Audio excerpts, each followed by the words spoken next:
conviene que también nosotros en este momento llevemos nuestras mentes y corazones al lugar en donde estuvo Jesús sepultado, después de haber padecido todo tipo de vejaciones, vergüenzas, dolores, hasta concluir con la muerte misma y ser llevado al sepulcro.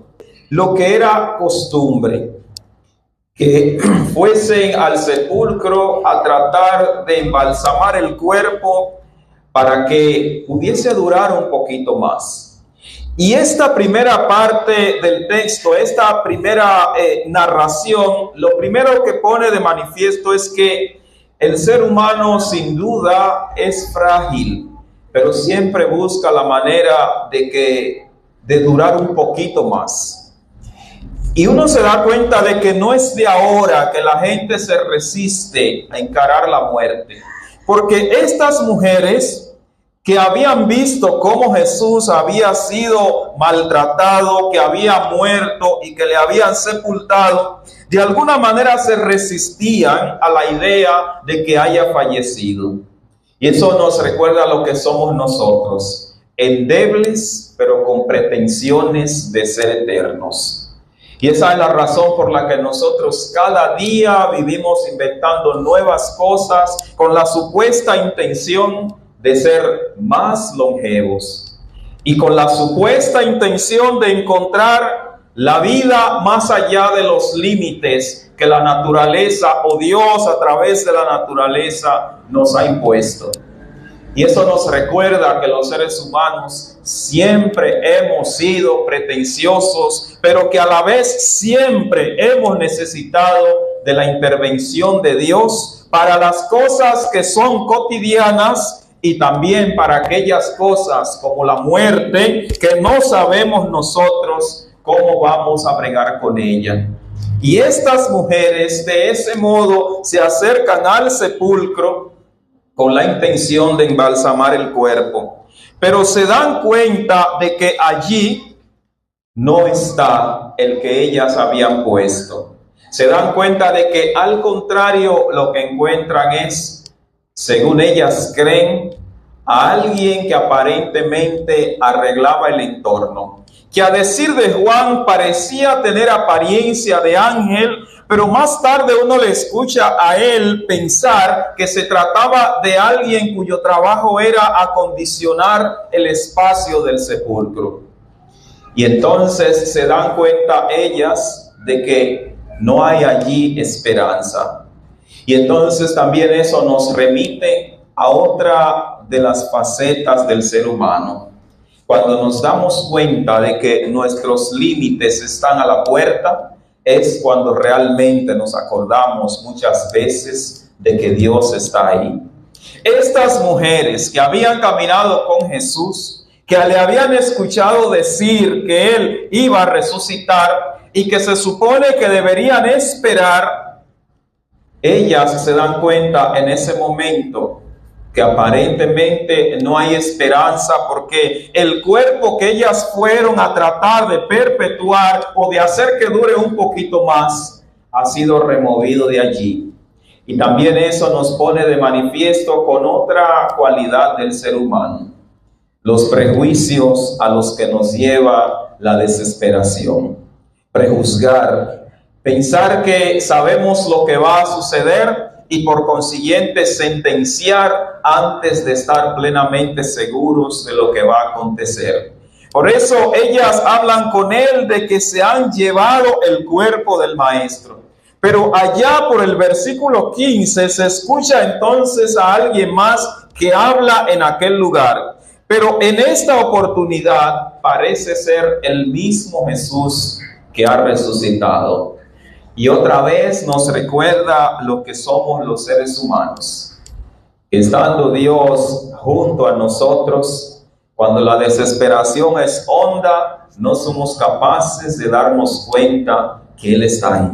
Porque estas mujeres, y de manera especial esta María Magdalena, por su desesperación, por su aparente desesperanza, no se da cuenta de que en ese momento quien habla con ella es el mismo Jesús cuyo cuerpo ella trató de encontrar.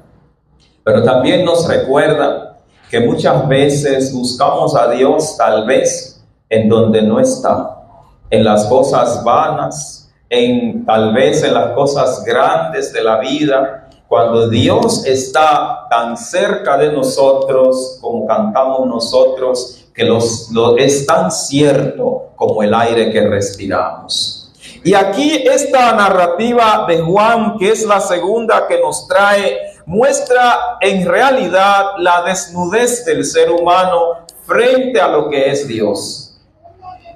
Y hay que reconocerlo. El suceso de la resurrección no solamente resultó escandaloso para esta mujer y para las demás que en las otras narraciones de los evangelios se acercaron al sepulcro. Hasta el día de hoy el suceso de la resurrección sigue siendo realmente escandaloso. ¿Por qué?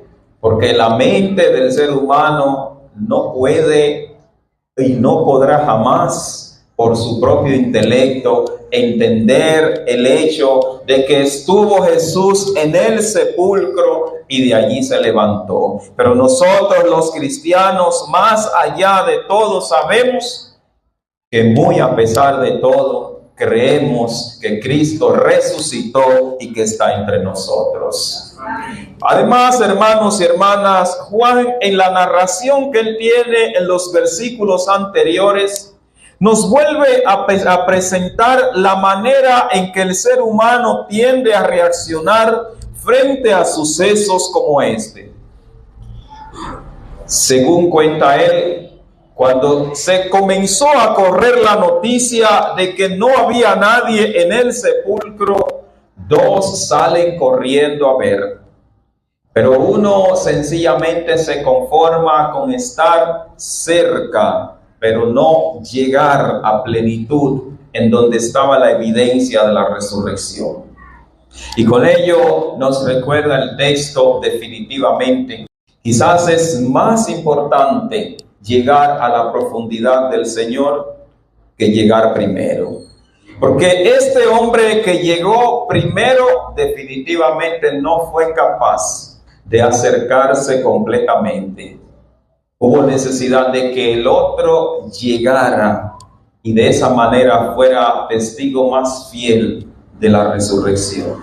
Como nosotros, hermanos y hermanas, que muchas veces pensamos que la clave está en quién llegó primero, en quién ha visto primero, en quién tiene más tiempo. Y de hecho todo eso es importante, porque si decidieron ellos salir y uno corrió más, es porque de alguna manera se manifiesta lo mismo que hay entre nosotros, que algunos corren más deprisa que otros.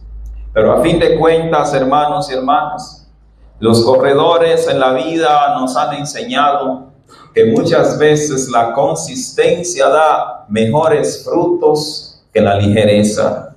Que la consistencia da mejores frutos que la agilidad.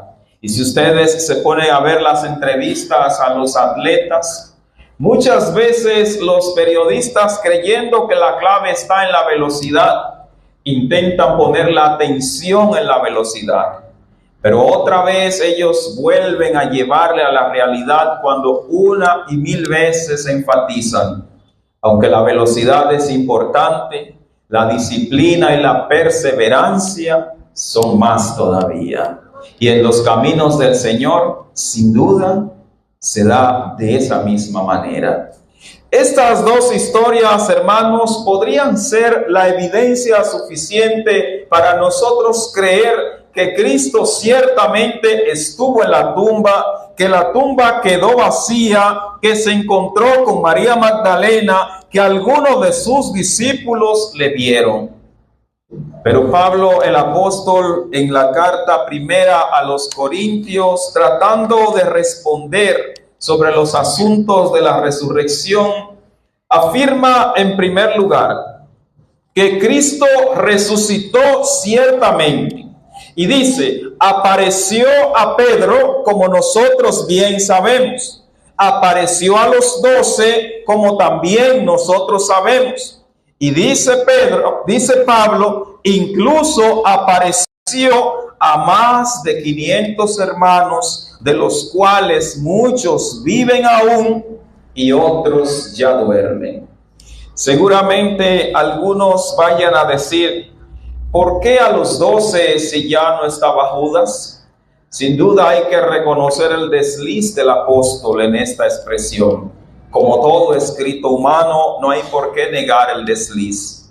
Sin embargo, lo que sí es certísimo, hermanos y hermanas, que afirma el apóstol, que no solamente fueron testigos Pedro y algunos, sino que, a decir de él, muchos más fueron testigos de la resurrección de Cristo.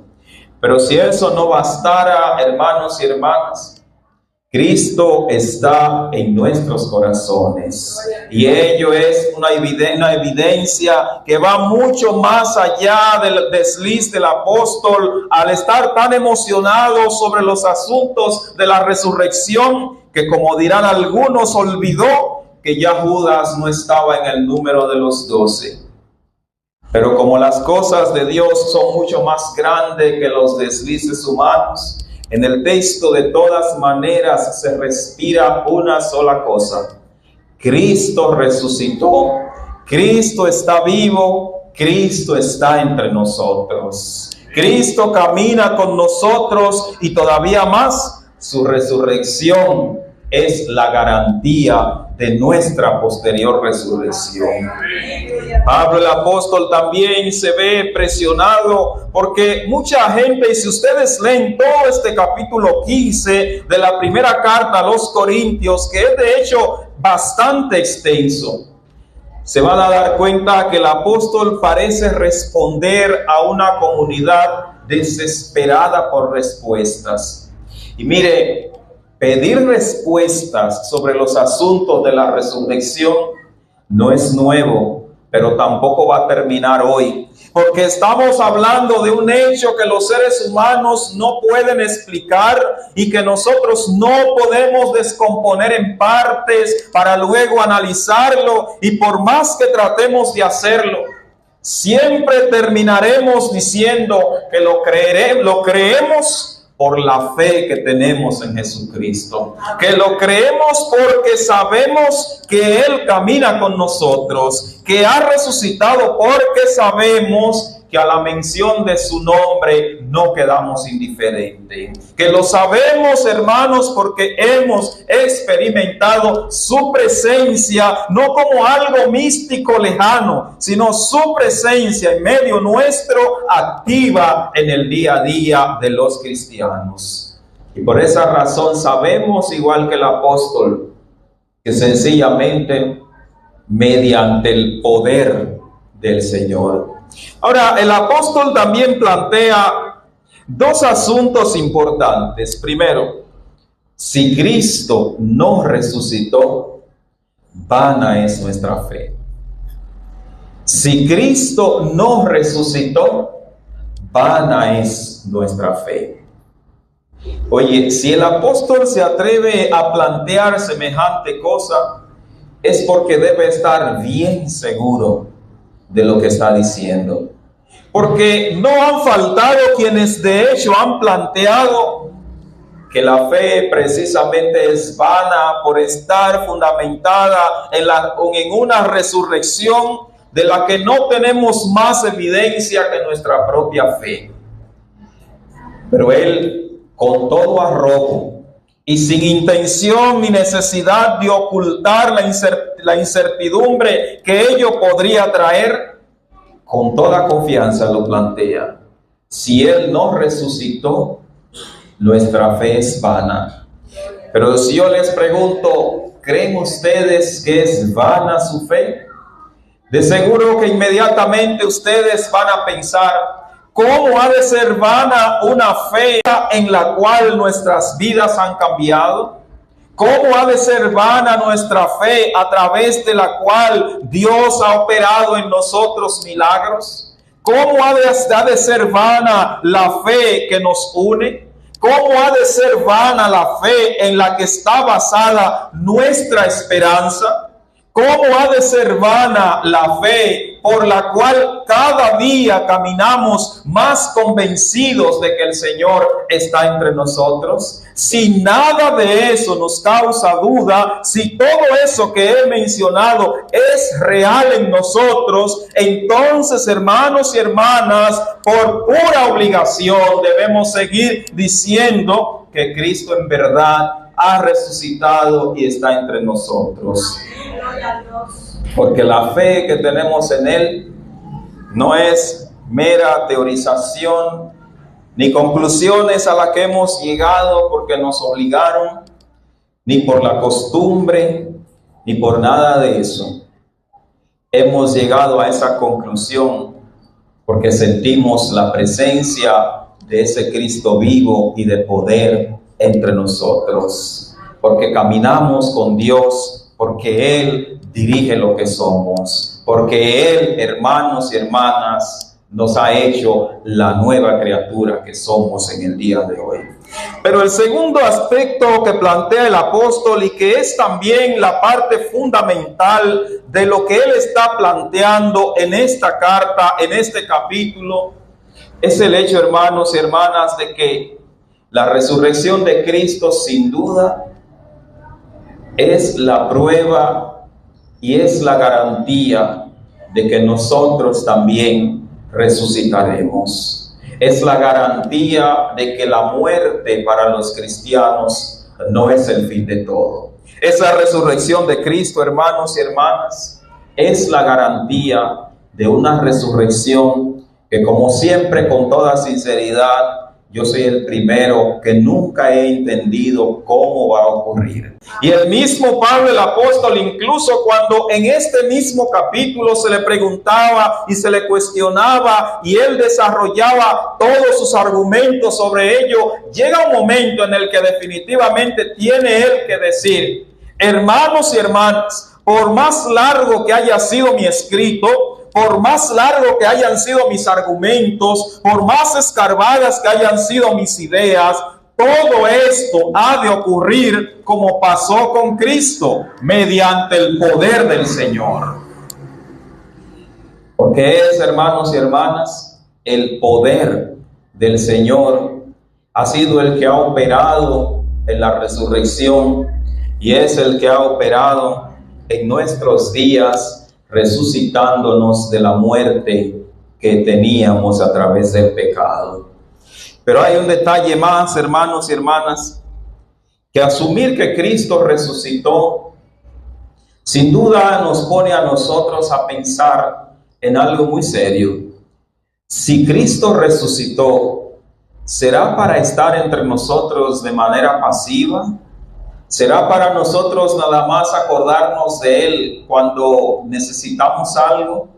Si Cristo resucitó, Él va a caminar del lado nuestro y vamos a seguir procediendo de manera antojadiza.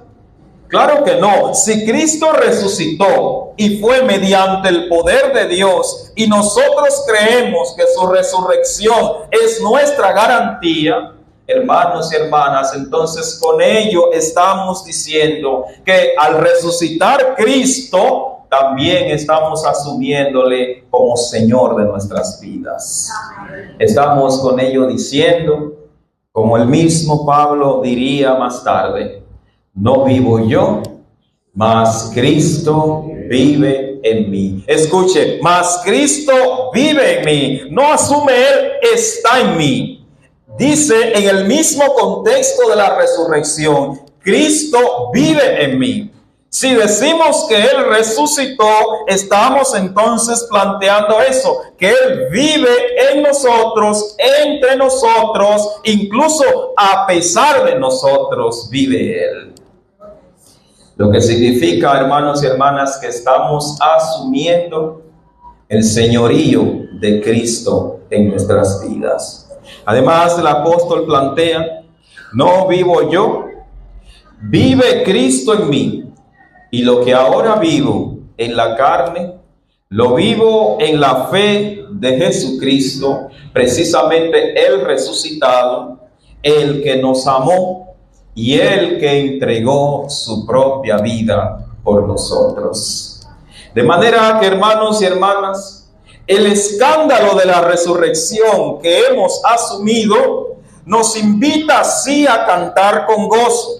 Nos invita, como bien dice el texto y como hemos planteado en otras ocasiones, nos invita a siempre estar listos para dar razón de nuestra fe. Pero nos invita este escándalo de la resurrección, hermanos y hermanas, a que nosotros en todo momento sepamos que si Cristo ha resucitado, entonces Él es el Señor de nuestras vidas. Él dirige nuestros pasos. Él controla nuestro proceder. Y es que, hermanos y hermanas, los primeros cristianos, pensando precisamente en la resurrección de Cristo, por ello fue que dieron sus vidas.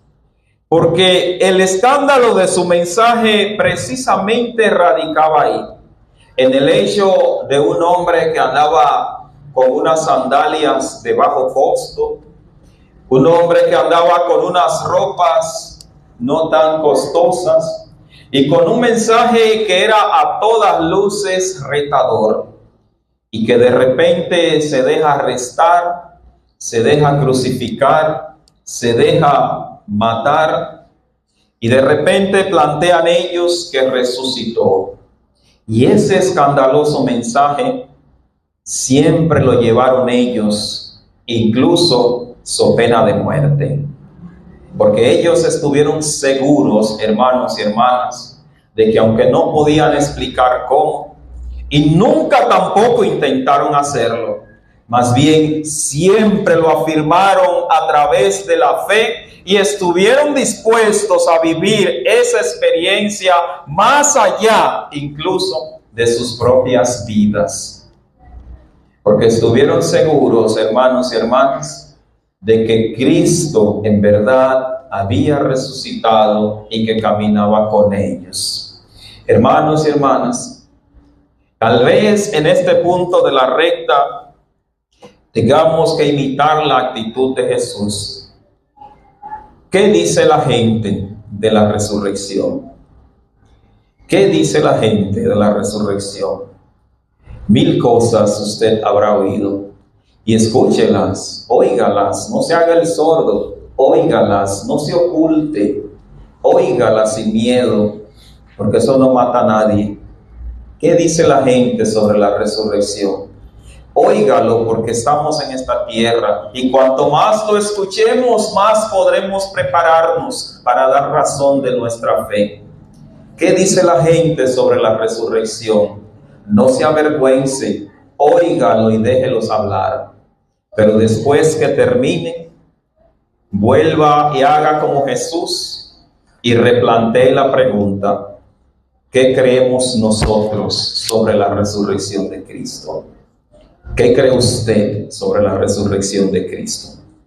Y todavía vuelva a replantearla diciendo: ¿qué implicaciones tiene para mí la resurrección de Cristo? ¿Cómo me ha transformado la verdad de la resurrección? ¿Cómo me reta cada día la verdad de la resurrección? ¿Cómo me reta a vivir bajo el señorío del Cristo resucitado? Y si quiere, añada algo más: ¿qué estoy dispuesto a dar por el escándalo de la resurrección? ¿Qué estamos dispuestos a sacrificar por el gran escándalo que fue, será y es la resurrección de Cristo? Porque ciertamente todos nosotros estamos aquí en el día de hoy porque por la fe nos une el hecho de que en verdad Cristo fue y padeció. En verdad Cristo murió. En verdad Cristo fue sepultado. Y así como esas 3 cosas anteriores fueron verdad, en verdad Cristo ha resucitado. Y en verdad Cristo camina con nosotros. Y en verdad Cristo dirige nuestras vidas. Y en verdad Cristo es el Señor de su iglesia. Y en verdad la resurrección de Cristo hoy más que nunca nos reta a que, como aquellos hombres y aquellas mujeres escandalizados y escandalizadas creyeron esa promesa de Jesús: vayan, que voy a ir delante de ustedes a Galilea. Asimismo, el Señor hoy nos reta, mirando Galilea como nuestro entorno, como nuestros lugares domésticos. El Señor, el Cristo resucitado, nos dice: vayan, que yo voy delante de ustedes. Y si Él va delante de nosotros, eso significa que Él nos dirige, que Él nos guía, que Él nos acompaña, y como Él mismo diría, Él está con nosotros todos los días hasta el fin del mundo. De manera que, hermanos y hermanas, decir aleluya, Cristo ha resucitado, no es una expresión vacía y por costumbre.